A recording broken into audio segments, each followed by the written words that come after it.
Amen. God bless you today, and welcome to Faith Church, where we celebrate life one day at a time. We want to thank those of you who are on the phone, on the teleconference, who are listening in. I want to thank God for those numbers there. We're going to ask that on the phone that if you can, and I hope that you can, that you'll just put your phone on mute. Amen. If you want to say amen, you can say amen, but if you got to move around or anything like that, uh, we just ask that you just put it on mute. And if you hear any interference, go ahead and put it on mute because it may be your phone. You know how technology is these days. You can trust it, sometimes you can't. And for those of you who may be watching this on YouTube, again, we want to thank God for you today. Amazingly, this is the first Sunday in the month of December. And here at the Faith Church, we are abiding with the law of the land. And we are not opening our house doors to worship because we, first of all, believe that we should render unto Caesar what belongs to Caesar and obey the laws of the land. And also that we understand that this church building has nothing really to do with our faith. Our faith is in our hearts. Our temple is what we worship. We are who we are.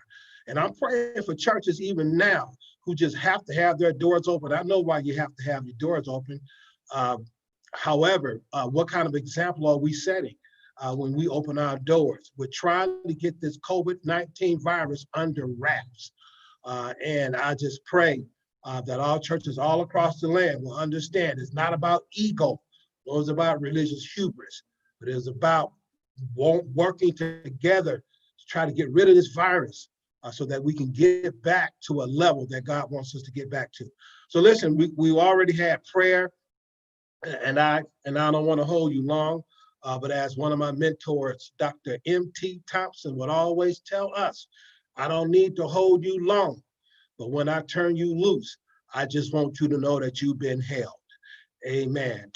Turn with us to Acts chapter 17. I'm going to start reading at verse 16 through verse 18. And for those of you who are out there in YouTube land who may be listening, this is part 3 of how to build a successful community. Part 3 of how to build a successful community. And the text reads as such: while Paul was waiting for them in Athens, he was greatly distressed to see that the city was full of idols. So he reasoned in the synagogue with the Jews and the God-fearing Greeks, as well as in the marketplace day by day with those who happened to be there. A group of Epicurean and Stoic philosophers began to dispute with him. Some of them asked, "What is this babbler trying to say?" Others remarked, "He seems to be advocating foreign gods."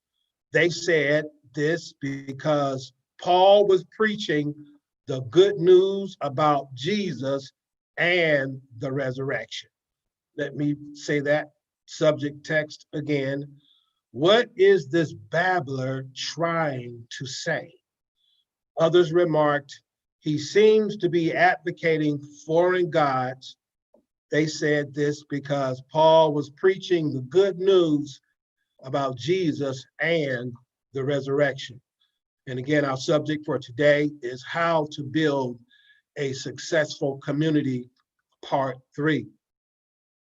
In our text today, we continue to look at the Apostle Paul's adventure through Europe as Paul now challenges the skeptics of the Roman Empire. He has gotten into some trouble in Thessalonica, as well as in Berea.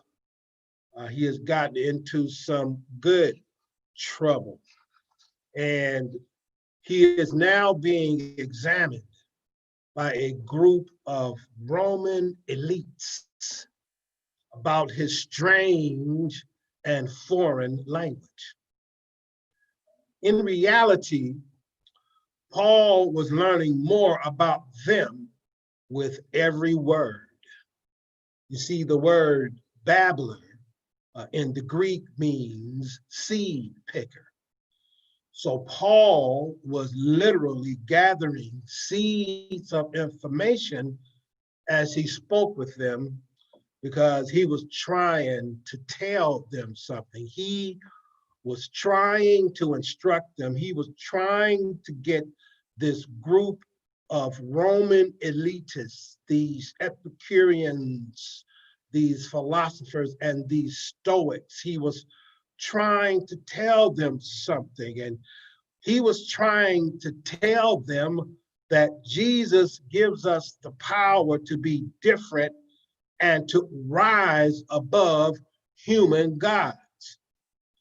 He was telling them Jesus gives us the power to be different and to rise above human gods. Now, before you get a bit judgmental on this word God, you need to understand how easy it is to create a God. The text says that his spirit was being provoked within him as he was observing the city full of idols. Again, what we must remember in this text is that Paul was in idol territory. We live in America, the maker of gods and deities. We make gods out of dogs. We make gods out of food. We make gods out of money. We make gods out of people who do things that we cannot do. Listen, I would love to play basketball like Michael Jordan, to take that ball and dribble it through my legs and around my back and take off from the top of the key with a 360 and a slam dunk. That might win me some championships. It might make me some money. But it went as far as to allow the Chicago Bulls and the owner of the stadium and the city of Chicago to erect a statue of Michael Jordan right there in the stadium, right before you get in. And there are a lot of places where you can see where we've made these statues of men. You say, Pastor, that's not a God. Well, if it's not a God, it's a graven image, and a graven image is a God. A graven image is nothing more than an image of something that we adore and something that we like. So what I'm saying is that we live in a land that makes gods and deities out of stuff and people that we cannot do. And this is what is stirring Paul's spirit. This is what is provoking Paul. Paul is walking through this erudite country, this highly sophisticated culture. Paul is meandering through these streams, and the text says that Paul is provoked and stricken by idolatry.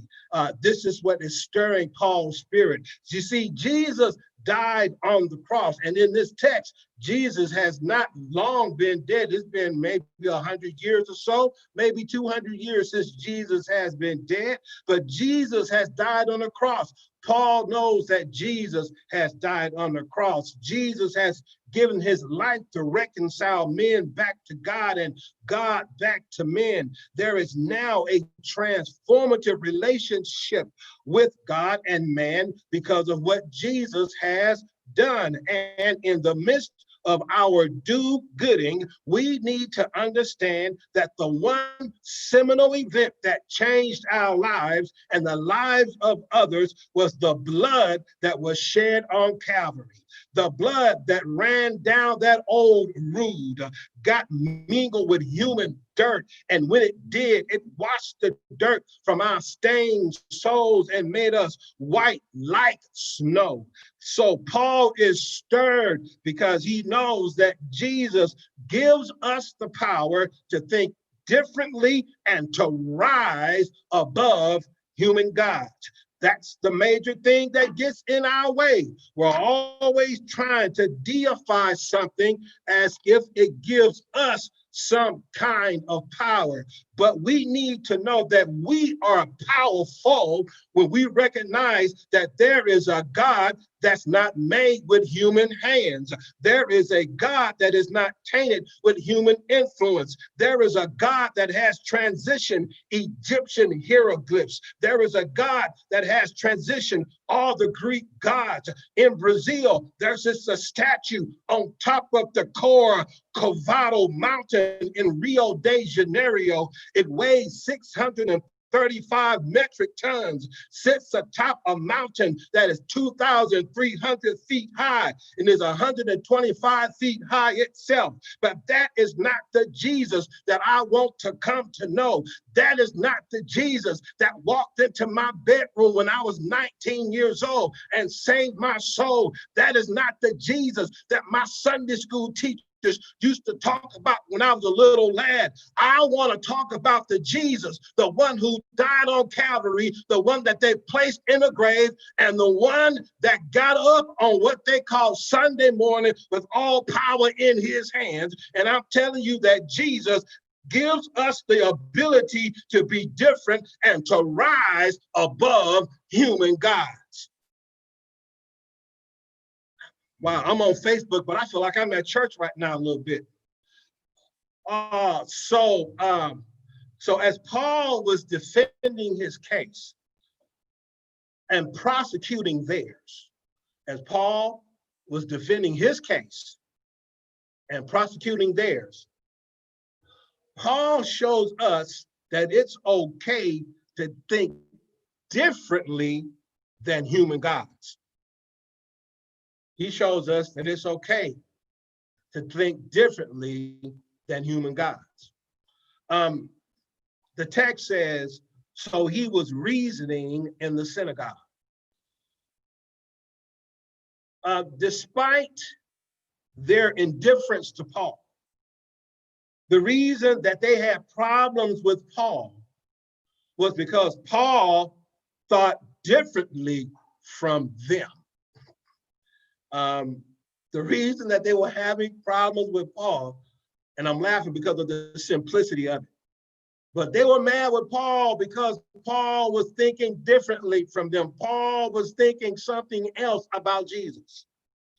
Paul was telling them that Jesus's body could not be found because Jesus rose from the grave, transitioned beyond this planet, and actively cohabitates with the God not made with human hands.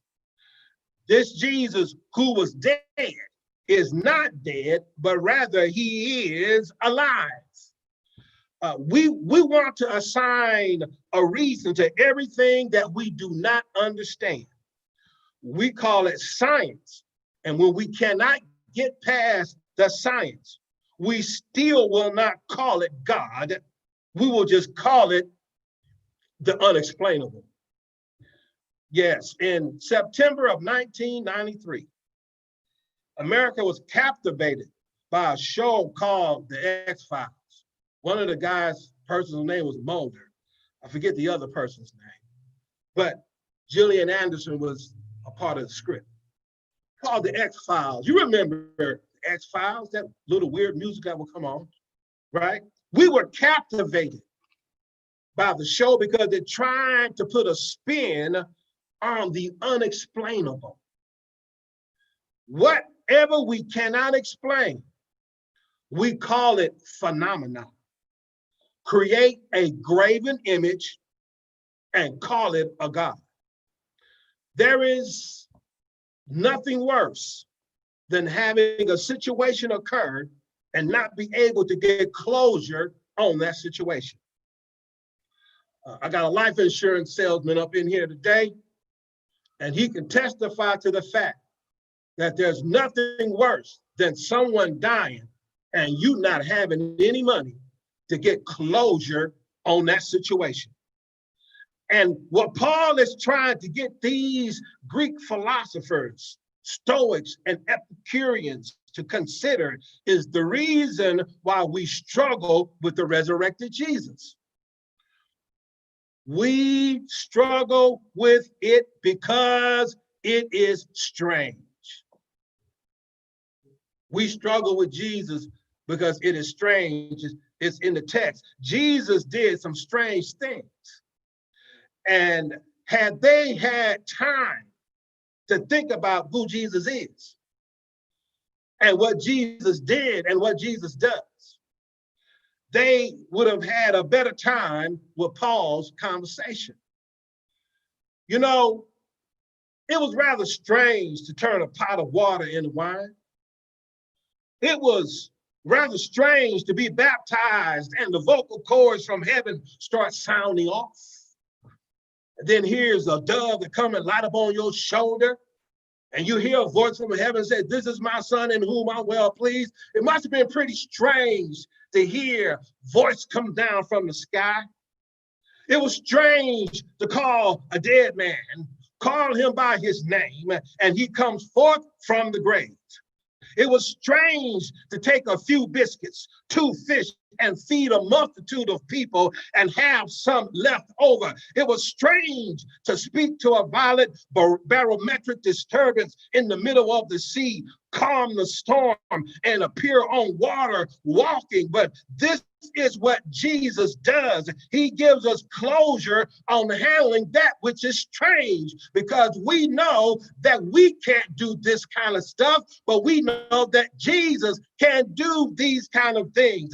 This is the reason that Jesus captivates our attention, because we know that only something strange can take a lump of dirt, breathe into it life, and call it a living soul. And I tell you that Jesus gives us the power to be different and to rise above human gods.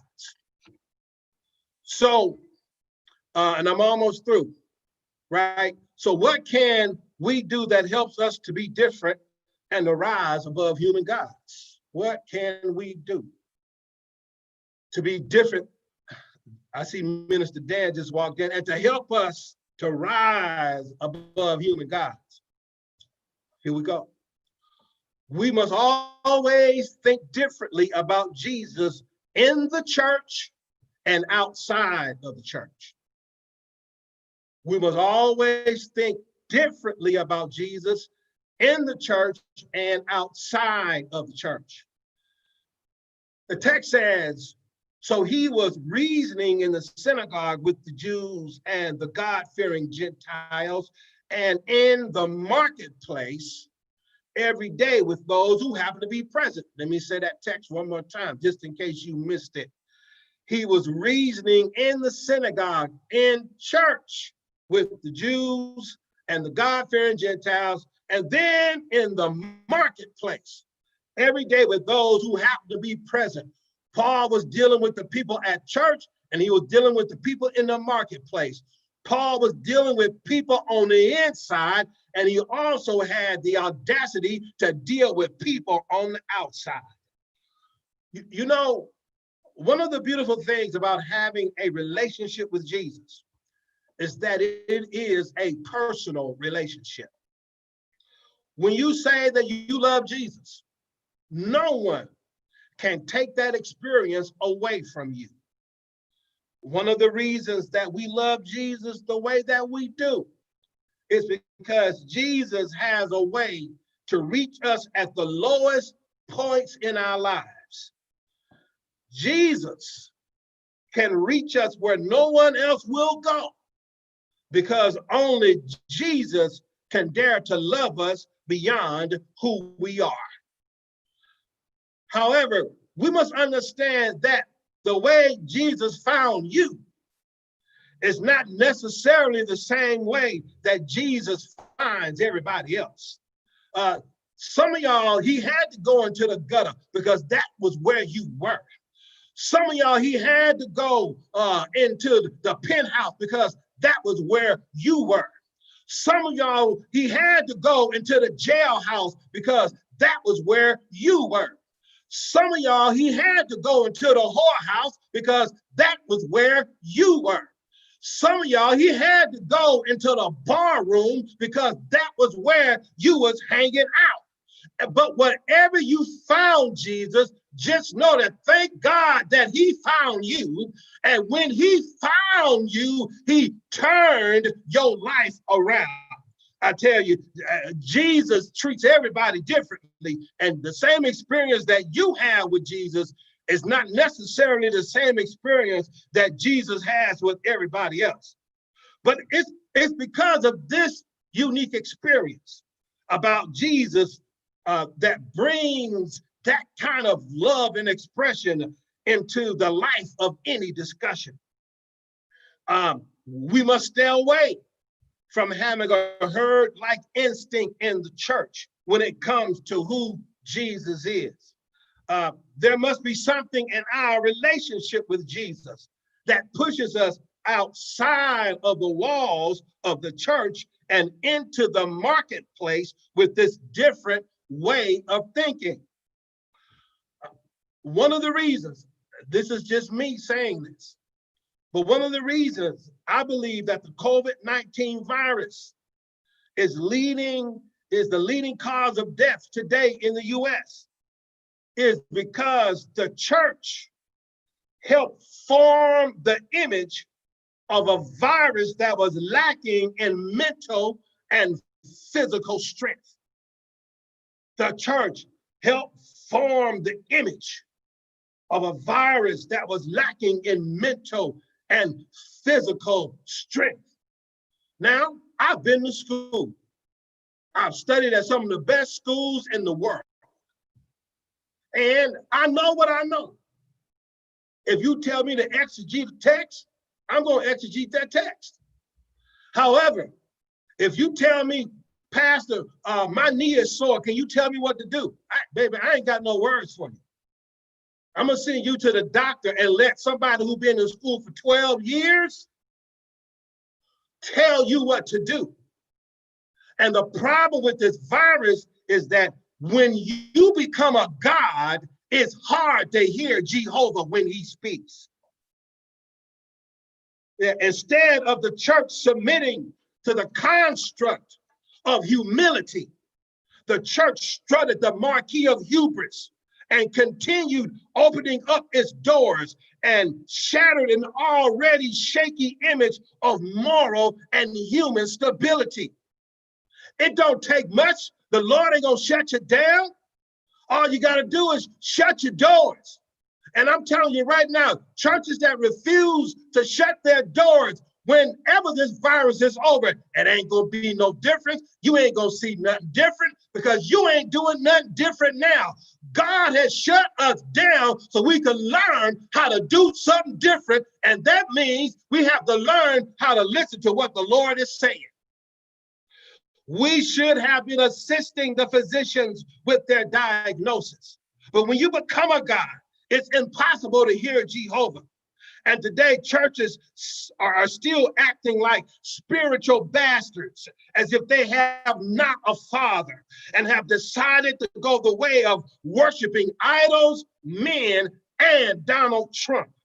But if we can just think differently about Jesus in the church and outside of the church, we can build successful communities. You know, I love yesterday, but when yesterday becomes ineffective, goodbye heartache, hello sunshine. I read in the word, it says, behold, I will do a new thing. Now it shall spring forth. Shall you not know of it? I will even make a way in the wilderness and rivers in the deserts. Therefore, if any man be in Christ, he is a new creature. Old things are passed away. Behold, all things become new. Neither do men put new wine in old bottles, else the bottles break and the wine runs out and the bottles perish. But they put new wine in new bottles and both are preserved. And if you still have problems with thinking differently about Jesus in the church and outside of the church, just try this one on for size. And I, John, saw the holy city, New Jerusalem, coming down from God out of heaven, prepared as a bride, adored for her husband. He didn't say old Jerusalem, he said New Jerusalem. Jesus gives us the power to think differently and to rise above human gods. This is my last point, and I'm done. When we preach Jesus, we must raise up and walk away from things that are dead. When we preach Jesus, we must raise up and walk away from things that are dead. The text says, because he was preaching Jesus and the resurrection. The whole problem with this Jesus stuff is because we refuse to rise up and walk away from dead stuff. This requires that we think differently, but we don't.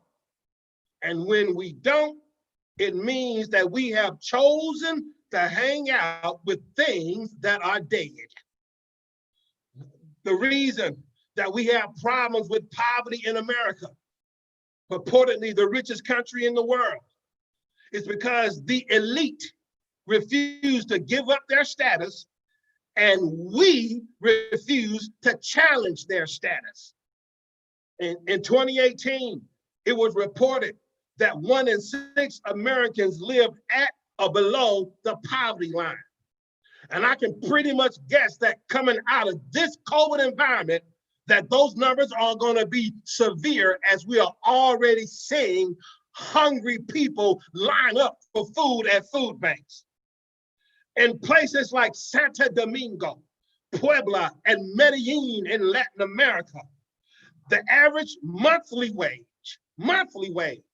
is $377.74 US dollars, which doesn't buy you much anywhere. You see, God has to be on the side of poor people, not because they are poor, but because no one else is ever on the side of poor people. The question must be raised, and that question is, how can the God that we worship spread love among people who are so poor? And better yet, how can we sit so close to this socioeconomic death and still be alive ourselves? You see, I was born in 1961. The American GDP was $563 billion. In 2019, the United States gross domestic product came in at $21.43 trillion. And Black and brown children in Oakland are still falling behind because they have nowhere to live, nowhere to learn, and the only alternative for most of them is to try to survive in Oakland's street economy. But we are so stuck and have been so dehumanized for so long that we don't feel like we can change our situation. However, if we had the courage to rise up as one and walk away from things that are dead, stinking, and have rotted in their grave, we could change a generation. If we had the courage to rise up, just like we did in this election cycle when Joe Biden became the president of these United States of America, let us be clear that 87% of African Americans helped put Joe Biden in office, and we must not stop now. We must keep going, just like the OJ sang that song, get on board the love train. We gotta keep on going, keep on moving, because the struggle for civil rights is still alive and the fight is not over yet. Paul not only preached Jesus, I know I'm on YouTube and I gotta slow down a little bit. Paul not only preached Jesus, but Paul also preached the resurrection. When we preach Jesus, we get well. When we preach Jesus, we save ourselves from ourselves. When we preach Jesus, shackles break loose. When we preach Jesus, the sick get healed. When we preach Jesus, storm clouds dissipate and our sight is recovered. However, you cannot preach Jesus until you get to the resurrection, because when you get to the resurrection, that's when you get to the action part. When we preach Jesus, we get well, but the resurrection makes us get up and we help somebody else get well. When we preach Jesus, we save ourselves, but when we preach the resurrection with it, we go and share it with someone else who was already where we were. When we preach Jesus, shackles break loose. But when we preach the resurrection with it, we take the keys that loose our shackles and set us free and let somebody else use it so that they can get free. When we preach Jesus, the sick get healed. But when we preach the resurrection with it, the sick get up and preach the same Jesus to someone else that helped them get up off their bed. When peace like a river attended my way, when sorrows like sea billows roll, whatever my lot that has taught me to say, it is well with my soul. Though Satan should buffet, though trials should come, let this blessed assurance control that Jesus hath regarded my helpless state and hath shed his own blood for my soul. It is well. It is well. It is well. It is well with my soul. How to build a successful community.